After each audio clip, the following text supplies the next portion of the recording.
Correct, yeah, so the approval of conditional use places conditions upon it.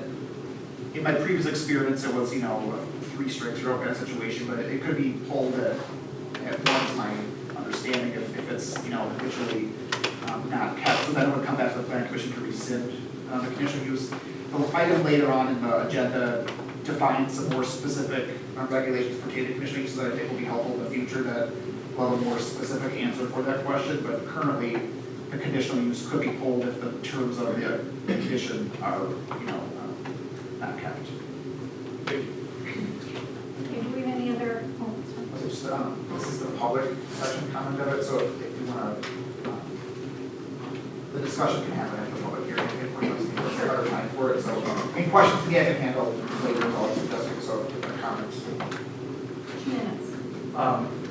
Is this the time you'd like to do the video presentation? Or would you I would suggest we do that after the public comments, if that's possible. Yes. Okay, public comments. Just please, do you want to come to the microphone, state your name? Yes. And address. So you can come on up, state your name and address, so we have it for the record. And I'd like to, if you could keep it 3 minutes, that'd be excellent, thank you. Sure. My name is Michael McQuillan. I live at 1900 Eastwood Place, and I was here in July. So one of the things that's been mentioned is human behavior. And a lot of folks from my block are here. None of us are traffic engineers, but we can tell you a little something about the human behavior that we see for parking on our street. One thing that we will see a lot of is that if people are going to park for a while, they're generally respectful. However, if people want to park quickly, and we often see this with ruckus, I'm just going to quickly park and grab something at ruckus, come back to my car. They have no hesitancy about parking across your driveway. See that a lot. You could probably ask the Shorewood PD how many citations that they will give out or have in the past there. So that's one of the things I wanted to bring up. Another is we have a lot of kids on our street, and so we will get a lot of folks turning around in driveways. And what we see is that when cars are not over a driveway but right up next to it, next to the opening, you really can't see down it, and cars will whip into the driveway to turn around. And there's kids right on the sidewalk who, when the cars pull in, they're going over the front of the sidewalk. So it is certainly a hazard. I actually bring this up from the meeting minutes from the July meeting. I thought that your village engineer, Mustafa Amir, had it exactly right. When he talked about the evening pickup times, he said, and I quote, "It looks like the estimates for the evening rush show that things will be tight, and a lot will have to depend on parent behavior during this stressful time." He goes on to see, I can see a lot of turnarounds at random driveways to get a little closer to the daycare on either end of the street. I see this as a significant negative for residents on Wood and Jarvis. So I hope you would keep that in mind of, it's been identified by the village engineer that this will be a significant negative for we residents on Wood and Jarvis if it goes through.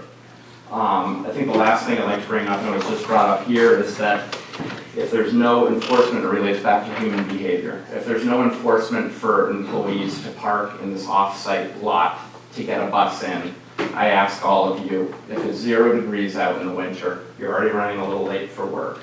You know that you're going to get there on time is if you park on the street by where you're working rather than going to a surface lot and taking a shuttle bus in. I mean, what would you do? I think most people would park where it's most convenient. So the last thing that I wanted to bring up, I think some of these traffic projections are a little rosy. So what I did this Monday, random Monday time, close to 10 o'clock in the morning, I took photos down Wood and Jarvis. I sent them to Barb. Barb was very nice that he passed those out. I can just pass these down to folks, and you'll see that Wood is fully parked up from mid-block to Oakland. And you'll see that in Jarvis, while there's a few spots open, certainly, there's a lot of cars on the street. So feel free to pass those down. Yep, those are done a little bigger images. So I think that some of what you may be hearing may be a little rosy. Thank you. Anyone else like to speak? Please just state your name and your address. Yes, ma'am. My My name is Paul McNally. I live at 1904 Eastwood Place. I've been, me and my family's been on the block for over 50 years, so we've been there a long time. My concern has, not only as mentioned before about congestion on Jarvis and Oakland, I am concerned about safety. Come winter, for their own study, they're going to back up and park all the way to Murray in the middle of winter, cold weather. We have to remember the clients that they are bringing are all children, small, requiring under state law they be in a seat in the back. Problem they have is, fine, park along Wood in winter. That's great. You're not getting out the passenger side. Why? We have snow. It's piled up. Wood also does not get cleared early like a major street like Oakland because we're only 2 blocks in that section. They get it later. It's not uncommon.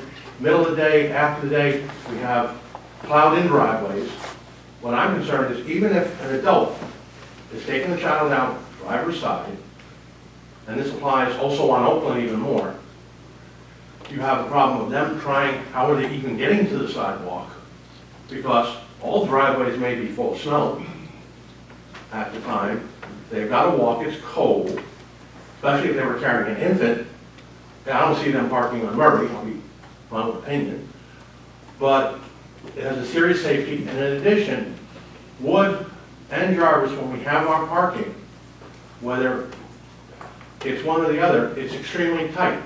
When we go down there, because I have to go out to work every day, come down, if I have a car coming the other way, whether I'm going in or out, we kind of have to work with each other and pull into a driveway area to get a little more room.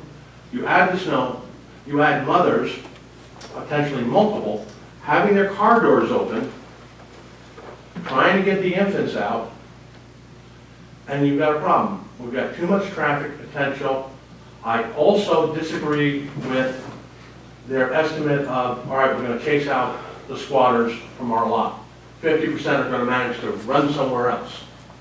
No, they're parking there because that's the convenience. They're probably going to park a car very close to there, or as close as they can get, taking up in the lot. I think 50% is, as Michael indicated, rather rosy.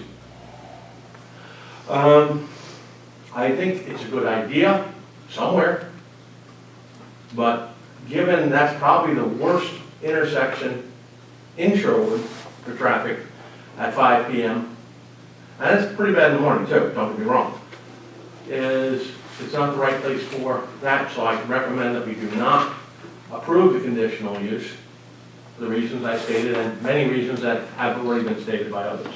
Thank you. Yes. Come on up and state your name. Hi, my name is Dee Dee Manash. I live at 1808 Eastwood Place, and I had nothing prepared other than I live on Wood and Oakland. And I think unless you have been through it, nobody really gets how dangerous it is, in particular for children. But it's not only dangerous for children, it's dangerous for adults trying to cross the street because nobody pays attention to the signs and the slowdowns. And that's where the semis are parked, and that's where the delivery trucks are parked. And if they aren't parked on Oakland, then they're on Wood. Then the garbage trucks come down, they can't go through, so somebody has to back out. I mean, it's really a monumental mess. Unless there's a parking structure absolutely built and someplace this traffic is put, I don't really think there's a solution. And there's one other thing that's been really bugging me that I have to bring up, but I don't know that it's apropos. I am a retired teacher, and so obviously I am pro-kids, pro keeping them safe. That seems to me almost like an accident waiting to happen. What 5-year-old doesn't get out of the car and run across the street away from their mom? What are you gonna do when there's, every month, you're required by law to do a fire drill? And that means getting all your kids in line and training them where to go, where to stand, et cetera, and maintaining control at the same time while vehicles are coming up. It wouldn't work. Where are you gonna take the children? Where are you gonna put them to be safe from whatever event, if it's a fire? There, you just can't, most schools or daycares have a lot of green space around them. So they have an area that there's a lot of room around schools, so you can always get a place. I don't know where these kids can possibly go and how you can get it accomplished. And I think it compromises their safety. And it's the same for evacuation or tornado drills or any of the other stuff. And I just think it's putting kids in, the concept is phenomenal. I think it's dangerous for the kids, and I guess that's what I really want to make. And living on Wood, I can put in no other way than it is an absolute traffic nightmare. Thank you. Thank you. Yeah, come on. State your name and address, thank you. Yeah, my name is Brian Palmer Rubin. I live at 1827 Eastwood Place. I've only been there for a couple of months. I'm renting, so, I mean, compared to some of my neighbors who have been there for a heck of a lot longer than I have. I'm here to briefly sort of state the fact that I was excited to hear that there was a Spanish immersion preschool opening up down the street. My wife and I just started positions at Marquette University on the faculty. My wife is from Mexico. We just moved from Mexico City to here, and we have a 2-year-old daughter who's bilingual. And so you can imagine how excited we were to see a daycare opening up half a block down the street that would offer us an opportunity to leave her there and potentially to increase diversity in the neighborhood that we've come to really appreciate in the time we've been there, but I've also seen that you could use some added diversity, you could use a space where you hear different languages. So I would say, before even thinking anything about the parking or the traffic, there is some local interest on Wood Street. Just count this as a vote of someone who would use it, right? It's definitely a self-interested vote. We would most likely send our kid there if it were open. The only other thing I'd say is, I've lived across the street from a daycare facility before. I used to live in Berkeley, California. And across the street we had a much larger daycare preschool facility. And I found in terms of parking, you can't ask for a better neighbor. Everyone's gone by 6 p.m. This isn't a restaurant, this isn't a bar. This isn't a place where there's rowdy people. There's brief periods of time to drop off and pick up where there's lots of cars moving around, but there's no one there at off hours.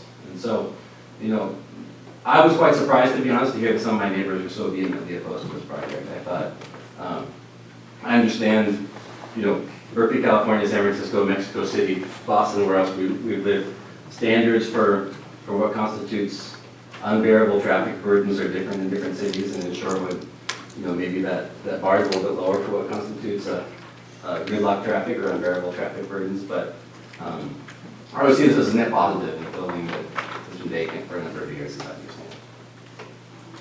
Thanks very much. Anyone else like to speak? Hi, I'm Kate Mickelson, 1821 East Kenmore Place. I too was really excited about having a tenant at Goldie's. That space needs it. I think the daycare would be a wonderful addition to the community. But I think one of the things you haven't heard from tonight are folks who are not on Jarvis and Wood, which is most immediately impacted. I'm on Kenmore, 1 block down. The blocks on either side of Jarvis and Wood, we're getting that domino effect. So what we're observing in traffic, parking is a concern, but traffic and how people are driving. They are driving angry, they're driving frustrated, they're coming in and whipping around and trying to find a parking space and flying down our block that used to be a very kid-friendly, but more residential block. We now also have North Shore Bank. And I was really disturbed to see on page 30 that the traffic study that they're referencing was for North Shore Bank in 2016. it's not related to now, it only opened 2 months ago. Nobody's looked at the rest of the impact, that domino effect down the other blocks on Oakland, especially with yet another commercial drive, which has been extended into Kenmore, which is a residential drive. Now we have a commercial drive on what was once a residential street. So I just wanted to voice my opinion about the traffic is affecting a lot of streets along Oakland. So though I would love to see that kind of facility and to have that kind of liveliness in the neighborhood, I have concerns about safety too for the kids. Thank you. Thank you. Is there any other member of the public or resident who would like to speak to this project? Conditional use permit? Okay. Response? So if they have a chance to respond, I think that was. Would you like to respond to any of the comments made? Yes, ma'am. So I would like to address the safety concerns most of all. I just want to say I hear you and I understand now